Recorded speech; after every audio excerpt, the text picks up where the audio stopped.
Senator, may pahabol lang po kami. Yung pong PhilHealth Opo. subsidy, kayo po ang ama sa Senado at saka iba pang senador ng Universal Healthcare Law. Alam na alam po ninyo ito, Opo. yung kinikita sa Syntax, obligasyon po ng gobyerno na ilagay yan sa PhilHealth. Ano po? Pero tinanggalan Tama ng po. subsidy ang PhilHealth po sa 2025 budget. Ano po masasabi niyo ron? Well, alam mo, Manong Ted, sa budget talagang win some, lose some, no? Ang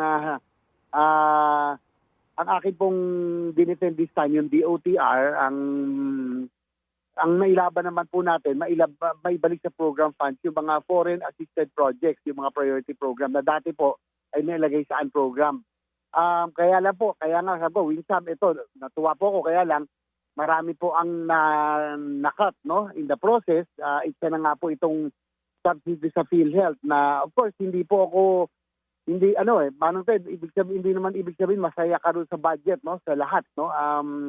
Masaya ako doon sa infrastructure projects, pero pagdating sa PhilHealth, of course, being the principal sponsor for Universal Healthcare, nalungkot ako na nagkaroon ng cut, pero Manong Ted, hindi lang siguro na ipaliwanag ng maayos yung budget process, no, sa ating mga kababayan na siguro nagaling nyo kayo sa Kongreso na pag meron hong mga idle funds o yung mga excess funds na hindi ginagamit, yan po ay talagang tinitig ng gobyerno at sinakat po talaga yan para magamit po sa mga mas importanteng proyekto.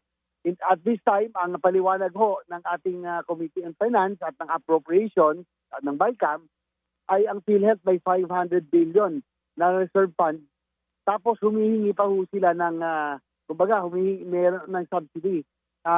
Pinipwersa silang gamitin po ito at palakihin yung participation, no, sa mga hospital bills. So, yan po, naging controversial po, Manong Ted, lalo na yung 89 billion nung nakaraang taon na dineclare nilang excess fund na sabi ko nga, bakit ka magde-declare ng excess fund? Dami-dami pang nakapila sa mga ospital na ang lalaki ng mga babayarin.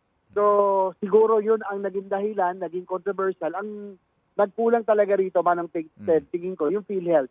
At they implemented the universal healthcare properly, kung talagang ginastos po nila sana ito para po sa lahat ng mga ospital, tinaasa nila yung participation, hindi nila tinipid, wala tayong pinag-uusapang excess funds sa 89 billion. Sana po ay hindi po na zero yung subsidy, ika nga, no? Although, Manong Ted, may question po yan dahil sa Syntax law, talagang earmark po yan. So, may legal question pa. Sa tingin ko yan po ay talagang mapupunta pa rin po sa PhilHealth. Opo. Tingin po ninyo, no? Kasi nga, klaro ho naman, di ba, doon sa ating pong Syntax law na dapat naka-earmark talaga ito sa kalusugan po. Tingin po ninyo, may basihan yung question po ditong, Senator?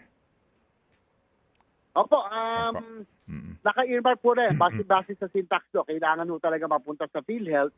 So, hindi ho dapat pwedeng magamit sa ibang programa yan.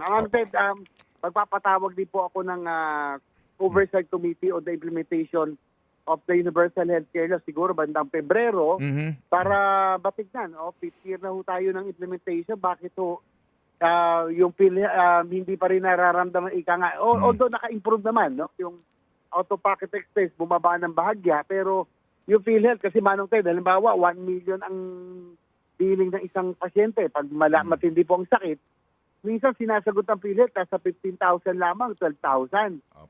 Pag 500,000, nasa 8,000. Bakit ho ganon? Sinasabi nila lagi, case rate kasi ganito, they should have adjusted long before. Dahil ako po, bilang principal sponsor ng Universal Healthcare Law, ang intention natin, maibaba yung out-of-pocket expense na at least 30, 40, or even 50% ng hospital bills dapat sagutin ng PhilHealth.